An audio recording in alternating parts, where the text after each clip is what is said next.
Hey you guys, I hope you are all doing well. It's Adrian Hunter from over here at Pipe Dream Hookah, and today we're doing the second installation of the Azure Tobacco First Impression series. Alex from over at 5 Star Hookah was nice enough to send me out 7 different 50-gram samples of 3 of their dark leaf flavors and 4 of their blonde flavors.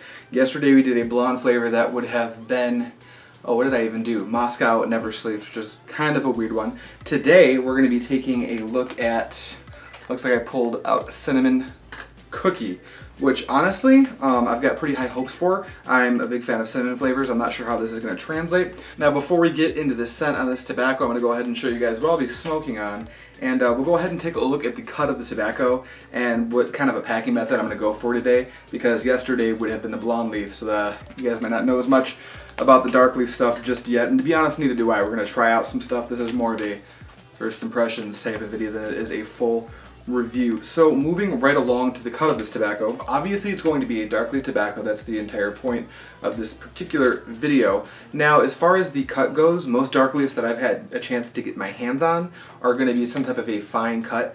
This is definitely chopped a little bit more finely than their blonde leaf is, but I would kind of categorize this as like a medium fine chop, if that makes any sense. It is fairly consistent, and I haven't seen a whole lot of stems in the tobacco. Now to pack our tobacco today, we're going to go ahead and use a Liberty fudge bowl. The fudge bowl works pretty well for a lot of these dark leaf blends that you don't want to pack a whole lot of tobacco into to get a nice session. Now you can use these for blondes, but that's for another day.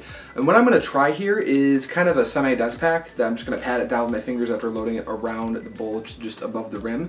And I'm not really going for precision here. I just want to get a rough semi-dense pack to see where I want to go from there, because this is going to be one of the first times I've tried this flavor, and I've only smoked the dark line a handful of times. So this is definitely going to be an experiment for me. Now as far as the rest of the setup goes, I'm going to be using the Alchemist Initiate Hookah.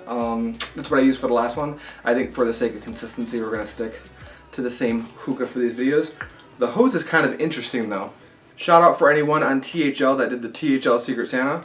Whoever I got as my Secret Santa sent me a bunch of coal and this really nice hand-stitched hose. I think it's a silicone tube going down the middle with some type of, like, this feels like some type of a leather.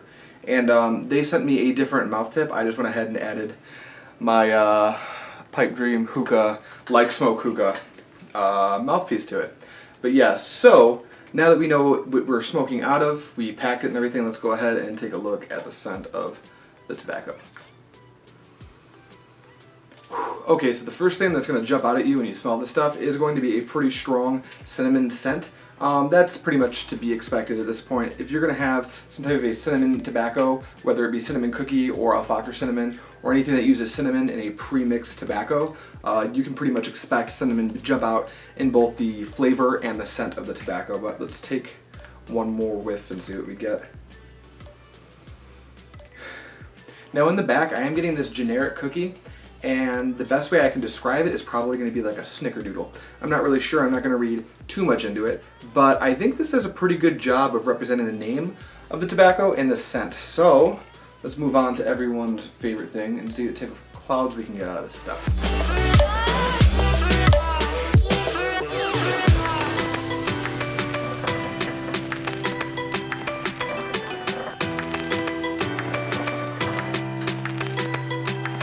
Okay, so far Azure has not disappointed me in the cloud department, whether it be their blonde line or in this case their dark line.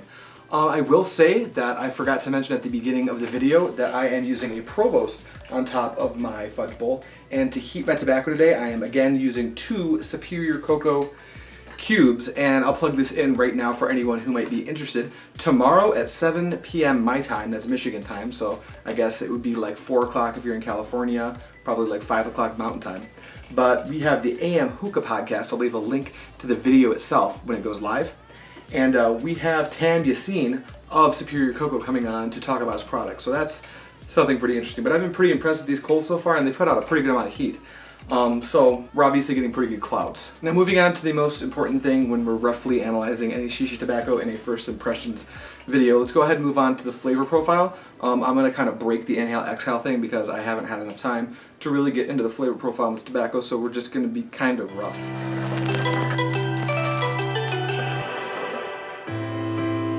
Okay, so honestly, I'm not getting as much cinnamon as I thought I would in the flavor of the tobacco. The cinnamon's definitely there, but it's almost at the same level as that cookie flavor, which oddly enough is actually coming across in the flavor profile. And I find that to be pretty interesting because whenever I pick up a flavor that's supposed to have some kind of like a cookie or cake or just any general dessert flavor in it, it's not very accurate, but this kind of just tastes like a snickerdoodle with a little bit more cinnamon than you normally put on it. Assuming snickerdoodles have cinnamon in them, I've never actually cooked snickerdoodles. Now, a few other notes before I close this video out about the dark line that I've been noticing so far. The first one is the throat hit. I have had a chance to try a couple of the dark leaf flavors, just a bowl at a time, usually sharing with friends just to try the stuff out, and I have noticed that there is a bit of a throat tickle. I'm not sure exactly what that is because I've tried maybe 3 flavors, and it's pretty prominent across everything I've tried so far. It's not necessarily a harsh flavor, it's more like there's more nicotine in this tobacco than I was expecting maybe. I'm not sure.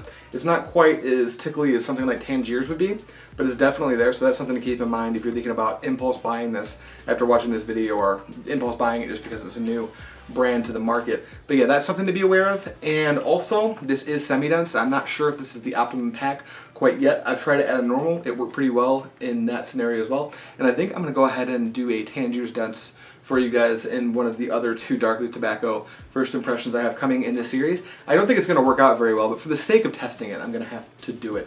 But yeah, I would say that the cinnamon cookie actually tastes pretty much like cinnamon cookie. Thank you guys so much for watching, and hey, I'll see you tomorrow with the next flavor, which will be one of the blonde line flavors that they sent to me. So again, thank you guys so much for watching, and as always, happy smoking.